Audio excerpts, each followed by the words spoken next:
ஏதாவது பேச விரும்புகிறா வந்து 350 கிலோமீட்டர்ஸ் கிலோமீட்டர்ஸ் போனோம். இப்போ டைம் பார்த்தீங்கன்னா டைம் 2:22 ஆகுது. சாய் சரண் வந்து 5 மணிக்கு கிளம்பலாம்.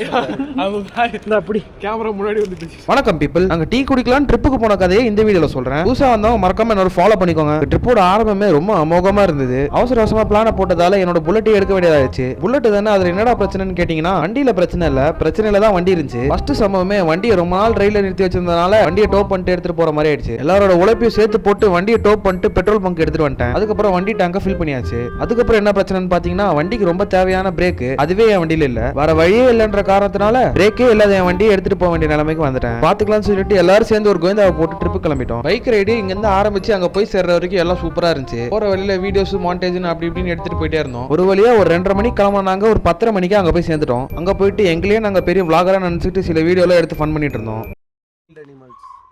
அதான் நம்ம தான்.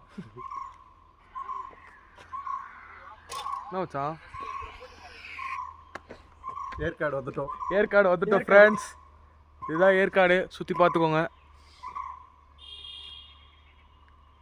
கஷ்டம் தான், வியூ பாயிண்டே இல்லையா இங்க? இருக்கும் மேலே போகணும். பார்த்துட்டு கிளம்பலாம், மேலே போயிடலாம். என்னண்ணா பண்ணுறேன்? vlog ஆல்மோஸ்ட் என்ன காட்டுறான்? vlogல பேசணும் சார். வீடியோ ஆன் பண்ணுறீங்களா? நாங்கள் ஏற்காடு வந்திருக்கோம். வர சொல்கிறான், சீக்கிரம் சொல்கிறான். அது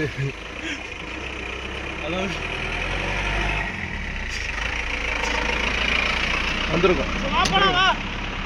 அங்கிருந்து எல்லா இடத்தையும் சுத்தி முடிச்சுட்டு திருப்பி வீட்டுக்கு மேப்பை போட்டாச்சு. இந்த வீடியோல நான் ஏதோ ரொம்ப ஜாலியா பைக்கை ஸ்லோப்ல ஓட்டிட்டு வந்திருக்க மாதிரி இருக்கும். ஆனா பிரேக் இல்லாம எந்த பெண்டில் கீழே போய் விழுவுன்ற மரண பயத்துல இருந்தது எனக்கு மட்டும் தான் தெரியும். எப்படியோ அண்ணன் கிட்ட இருந்த மொத்த ரைடிங் ஸ்கில்ஸையும் போட்டு வண்டியும் என்னையும் சேஃபா கீழே இறக்கிட்டேன். கீழே வந்ததும் எல்லாரும் பசிக்குதுன்னு சொன்னாங்க. ஆல்ரெடி பெட்ரோலுக்கே பிச்சை எடுத்து தான் போயிட்டு வரும்ன்றது எனக்கு முன்னாடியே தெரியும். அதனால சாப்பாடுக்கெல்லாம் பெருசா பட்ஜெட் எடுத்துட்டு வரல. முட்டை அடிக்கிறது முன்கூட்டி தெரிஞ்ச மாதிரி இதெல்லாம் பிளான் பண்ணி ஓட்ஸை முன்னாடியே பேக் பண்ணி எடுத்துட்டு வந்துட்டேன். ஊர்ல இருந்து ஒரு டீ கடையில நிறுத்தி அங்க கொஞ்சம் பால் வாங்கி இதுல ஊத்தி சாப்பிட்டு திரும்ப வீட்டுக்கு எங்க பயணத்தை ஆரம்பிச்சிட்டோம். வரப்போ ரொம்ப ஜாலியா வந்த மாதிரி ஒரு ஃபீல். ஆனா போறப்பதான் பெண்டு நிமிர்ந்துருச்சு. வரப்ப எல்லாரும் சேர்ந்து ஒன்னா வந்தோம். ஆனா போறப்ப ஆளுக்கு ஒரு இடத்துல பிரிஞ்சு போயிட்டோம். ஒரு கட்டத்துக்கு அப்புறமா ஒரு 10 கிலோமீட்டருக்கு நின்று போற மாதிரி நிலைமை ஆயிடுச்சு. என் வண்டியில இருந்து வந்த வைப்ரேஷன்ல 1/2 மணி நேரத்துக்கு மேல வண்டியை ஓட்டவே முடியல. அவ்வளவு உடம்பு வலி. அங்கங்க நிறைய பிரேக் எடுத்தேன். ஆனா என் கூட வந்தவங்க எல்லாம் நல்ல பைக் வச்சிருந்தனால பறந்துட்டானுங்க. ட்ரிப்போட கடைசி 50 கிலோமீட்டர் ஏதோ 500 கிலோமீட்டர் ஓட்டுற மாதிரி ஓட்டிட்டு வந்துட்டு இருந்தேன். அப்படியே நைட் ஒரு 8:30 மணிக்கு வீட்டுக்கு ஒரு பாதி டெட் பாடியா வந்து சேர்ந்தேன். வந்து பார்த்தா ஒரு கண்ணு காலி, ஃபுல் ரெட் ஆயிடுச்சு. அம்மா டயர்டு, அதோட சேர்ந்து பசி வரை எடுக்க ஆரம்பிச்சிச்சு. அதனால வீட்டுல சோயா வச்சு கொஞ்சம் பிரியாணி செய்ய சொன்னேன். அதை அப்படியே சாப்பிட்டுட்டு ஐபிஎல் பார்த்துட்டு பெட்ல படுத்த வந்தான். அடுத்த நாள் என்ன ஆச்சுன்றதை நாளைக்கு வீடியோல சொல்றேன். நாளைக்கு பார்ப்போம். Bye guys.